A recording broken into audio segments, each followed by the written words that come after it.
बहुत आदमियों के त्याग, तपस्या और बलिदान के बाद हमारा देश आज़ाद हुआ।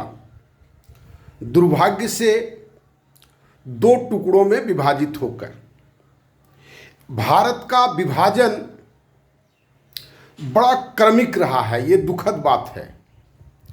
और वो विभाजन की मानसिकता आप सोचेंगे, इसमें बहुत लोग सोचते हैं इनका गलती था, उनका गलती था, ऐसा नहीं करना था, वैसा नहीं करना था। कभी सोच करके आप देखते हैं हमको अभी क्या करना चाहिए था और हम क्या कर रहे हैं? ये जो नज़रअंदाज करना होता है ना, ये हमारे समाज का बहुत बड़ी विडंबना है।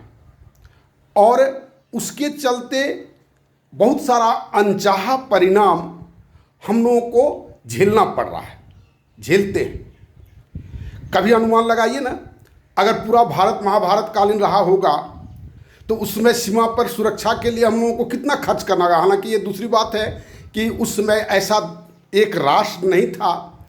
हम लोग उसके संबंध में बहुत सारा विवाद है, हमको वो सब समझ में आता नहीं है और हम समझना चाहते भी नहीं है। गड़े मुर्दे को उठाने से कोई फ़ायदा नहीं होता है। उससे अगर सीख ले सकते हैं तो सीख लीजिए, और नहीं तो वो कोई बात नहीं है। अब आज़ादी के बाद से सरकार बनी। सरकार को प्रत्येक 5-5 साल में लोगों ने रिव्यू किया, व्यक्ति को बदला, पार्टी को बदला, और व्यक्ति को बदलने के बाद, पार्टी को बदलने के बाद आज जिस मुकाम पर हम लोग खड़े हैं, क्या यह संतोषजनक है? आप सोचें। और किसी ने उस समय लोगों ने कहा कि हमें राजनीतिक आज़ादी मिली। बच्चा में हम लोगों को निबंध में लिखते थे कि आर्थिक आज़ादी अभी बाकी है। वो आर्थिक आज़ादी कब लड़ना शुरू करेंगे लोग, और आर्थिक आज़ाद का वो ब्लूप्रिंट क्या होगा? कैसे सब आदमी आर्थिक रूप से सबल हो सके, सब आदमी अपने पैरों पर खड़ा हो सके, इस पर कौन चिंतन कर रहा है? हमको तो नहीं दिखता है कि कोई चिंतन कर रहा है। सब लोग सत्ता हथियाने के चेष्टा में लगे हुए हैं। तो क्यों ना एक नया समाज की रूप हम लोग करें। जिस तरह से राजतंत्र से लोग परेशान हुआ, राजा से परेशान हुआ, तो राजतंत्र को ही मिटा दिया। ये जो सत्ता के लिए जो संघर्ष लोग कर रहे हैं, क्यों ना एक ऐसा सोशल सिस्टम हम बनाएं जिसमें सत्ता हो ही नहीं। लगता होगा ये यूटोपिया है, काल्पनिक बात है। नहीं, सत्ता के पावर को डिसेंट्रलाइज किया जा सकता है।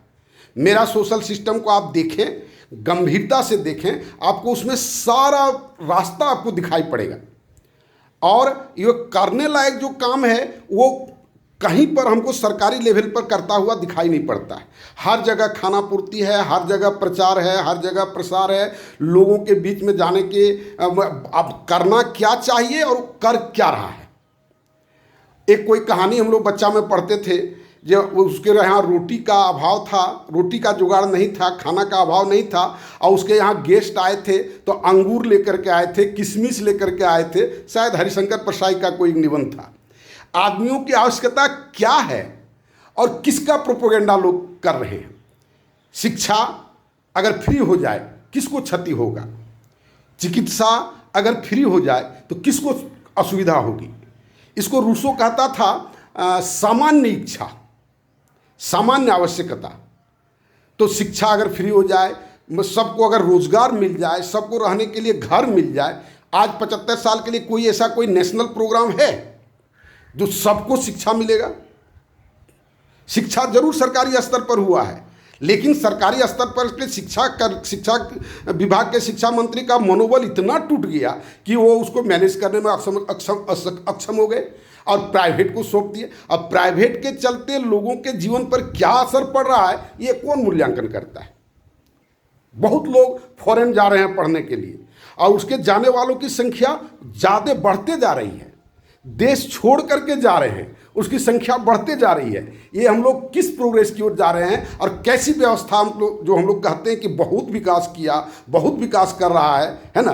तो देखें ना इस सब चीज़ों को, एक जरा ठिठक कर सोचें। मेरा वीडियो को आप देखें, अगर इसको आप सोच सकते हैं कि यह भी एक अल्टरनेटिव हो सकता है तो जरूर इसके लिए आप प्रयास करें। धन्यवाद।